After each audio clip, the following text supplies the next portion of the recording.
تصویر میں نظر آنے والے شخص عاشم رضا بھائی ہیں اور دونوں تصویروں میں محض 1.5 برس کا فرق ہے۔ یہ بھائی کینسر سے جنگ لڑتے لڑتے 13 اگست 2022 کو دنیا سے رخصت ہو گئے۔ وہ ایک سماجی کارکن تھے اور سماج کے محروم طبقے کی محرومیاں دور کرنے میں سرگرم رہتے تھے۔ پچھلے برس فروری میں انہیں معدے کی شدید تکلیف ہوئی اور چند ماہ بعد چھوٹی آنت اور معدے کا کینسر تشخیص ہو گیا۔ اللہ کریم ان کی مغفرت فرما کر انہیں جنت الفردوس عطا فرمائے اور وارثین کو صبر جمیل عطا کرے۔ انہوں نے اپنی بیماری کے متعلق بہت تفصیل سے لکھا اور آخر میں اس کے نتیجے میں ملنے والے کچھ سبق ذکر کیے۔ میں چاہتا ہوں کہ ہر ایک ان کو پڑھے کہ ان میں ہمارے لیے بڑی عبرت ہے۔ وہ کہتے ہیں کہ جب معدے نے ہضم کرنا چھوڑ دیا تو محض چند ماہ میں وزن تیزی سے کافی کم ہو گیا۔ روزمرہ کی تمام سرگرمیاں آہستہ آہستہ چھوٹ گئیں اور میں بستر سے لگ گیا۔ جب آپریشن کے لیے خون کی ضرورت پیش آئی تو عجیب واقعہ رونما ہوا۔ میں نے واٹس ایپ اسٹیٹس لگایا تو مجھے یقین تھا کہ خون کا بندوبست بآسانی ہو جائے گا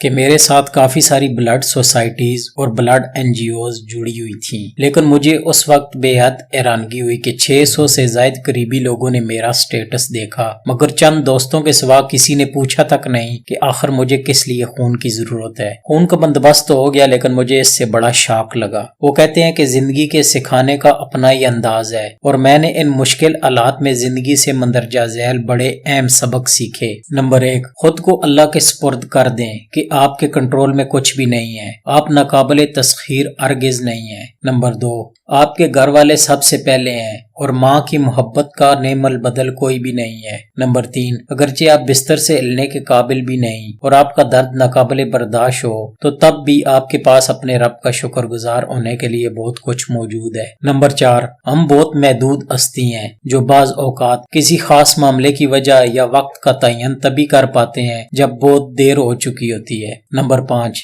آپ کے ہونے یا نہ ہونے سے کچھ خاص لوگوں کے سوا کسی کو کوئی فرق نہیں پڑتا، لہٰذا آپ جاننے کی کوشش کریں کہ آپ کی زندگی میں وہ خاص لوگ کون ہیں اور ان کی پہلے سے ہی قدر کیجیے۔ نمبر 6، کچھ لوگ آپ سے خوب فائدہ اٹھاتے ہیں لیکن وہ مشکل وقت میں آپ کے کسی کام نہیں آتے، ایسے لوگوں سے خبردار رہیں۔ نمبر 7، کم مگر مخلص لوگوں سے دوستی رکھیں۔ نمبر 8، زندگی میں مفت ملی ہوئی چھوٹی چھوٹی نعمتوں کی قدر کیجیے، کسی سے بات چیت، پارک میں چہل قدمی کرنا، باقاعدہ کھانا کھانا، ہنسنا، بھرپور نیند لینا اور چھوٹے موٹے کام کرنے کے قابل ہونا، یہ وہ نعمتیں ہیں کہ جو شاید آپ کے لیے معمولی ہوں لیکن میں آج ان سے محروم ہوں اور انہیں ترستا ہوں۔ نمبر 9، اپنی مصروف زندگی میں سے وقت نکال کر کسی کی تیمارداری کرنا بیمار کے لیے بہت اہمیت رکھتا ہے، اسی وجہ سے یہ ہمارے پیارے رسول صلی اللہ علیہ وآلہ وسلم کی سنت بھی ہے۔ نمبر 10، جانیں کہ آپ کے لیے واقعی اہم کیا ہے، وہ چیزیں جنہیں میں اپنے لیے بہت اہم سمجھتا رہا لیکن بیمار پڑا تو وہ میرے لیے بالکل غیر اہم ہو کر رہ گئیں۔ نمبر 11، کچھ عام لوگ آپ کے لیے آپ کے دوستوں سے بڑھ کر اچھے ثابت ہوتے ہیں۔